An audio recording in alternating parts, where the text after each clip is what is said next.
SNK, un animé qui nous a énormément retourné le cerveau, comme nous avons fait aussi énormément de retournements de situation, juste avec ses titans primordiaux.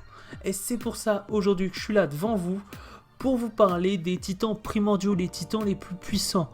Eh bien c'est simple, lequel est le plus puissant parmi tous? C'est ce qu'on va définir dans cette vidéo, et pour un peu plus équilibrer la chose, j'ai décidé d'enlever le titan originel, car déjà on ne connaît pas toute sa puissance. Je pense qu'il serait premier dans beaucoup de domaines.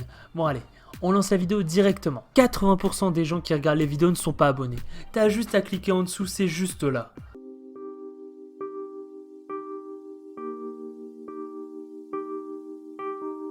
La plupart des titans primordiaux sont en général très rapides, comme le titan cuirassé qui a défoncé la porte des murs. Mais le plus rapide de tous, c'est sans aucune hésitation, c'est bel et bien le titan mâchoire. Détenu par Porco, il arrive à esquiver les équipements tridimensionnels et le titan assaillant.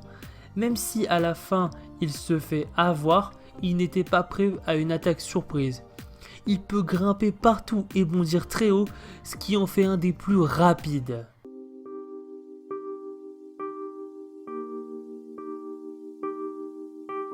La plupart des titans ne résistent pas aux lames du bataillon d'exploration. Même le colossal peut facilement être tranché, mais certains se démarquent dans cette catégorie. Directement comme le titan féminin qui peut solidifier son corps, mais le plus résistant est le titan marteau, détenu par Lara du clan Tiber. Déjà, le détenteur ne se situe même pas dans la nuque, mais à l'extérieur du titan marteau. Et le titan possède une armure qui le protège, ce qui le rend pas très beau à mon goût, mais très résistant.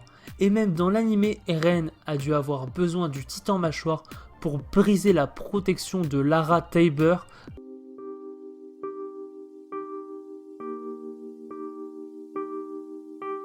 Les titans sont très puissants et sincèrement, je me préfère me prendre 100 points par The Rock que par un seul titan normal.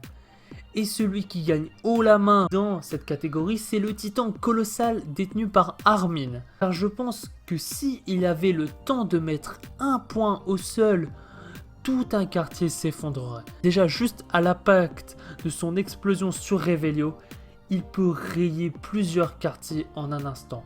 Ce n'est pas pour rien qu'il porte le nom de dieu de la destruction.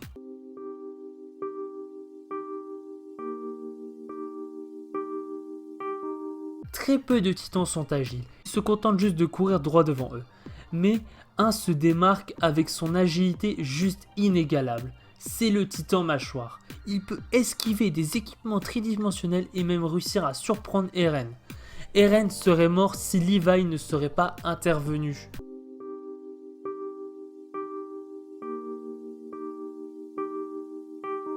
Les titans ont des pouvoirs très puissants, comme Sig qui peut transformer certaines personnes en titans, ou même le colossal avec son explosion à la taille d'une bombe, mais le pouvoir le plus puissant reste celui du titan marteau.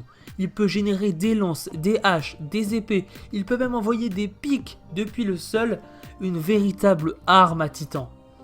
On le voit bien durant l'arc de l'attaque de Revelio, il gère plutôt bien son combat contre Eren, mais un petit bémol, c'est qu'il n'était clairement pas prêt et entraîné pour cette riposte ultime.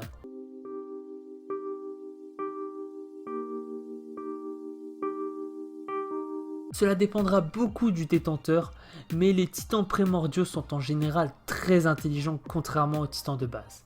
Mais le titan bestial est sans aucun doute le plus intelligent de tous. Déjà pas très fort au combat rapproché, mais lui il joue plutôt sur la carte de la capacité mentale.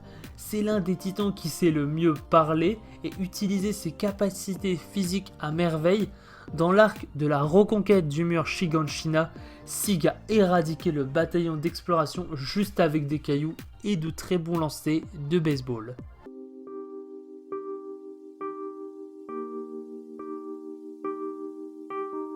Beaucoup de titans ne font que frapper pour blesser, mais un titan possède plus de techniques. C'est le titan féminin, détenu par Annie. Car elle utilise des techniques qui peuvent mettre des ennemis à terre en un seul coup. sans trop de difficultés avec des techniques de combat bien particulières. Comme contre le combat contre Eren dans la saison 1, Annie aurait pu clairement gagner si les bataillons d'exploration n'avaient pas intervenu.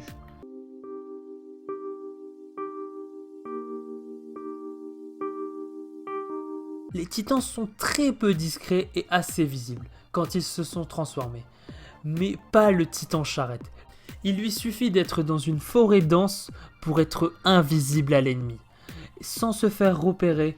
D'ailleurs, c'est ce qui se passe dans la saison 3, Pike arrive à détecter le bataillon d'exploration et prévient l'ennemi de leur arrivée imminente sur le mur Shiganshina.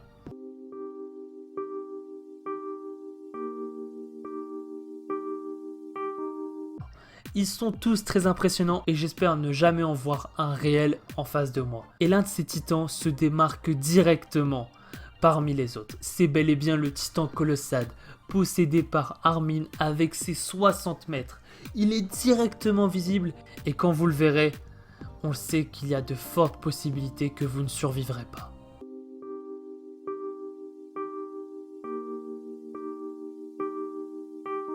Selon moi, le plus beau des titans, c'est celui de Reiner, alias le titan cuirassé, surnommé le titan blindé. C'est sa cuirasse qui lui donne un certain style et il est très différent, un véritable tank de la mort. Alors le grand gagnant, ce n'est pas un mais deux titans. On a une égalité entre le titan mâchoire et le titan marteau.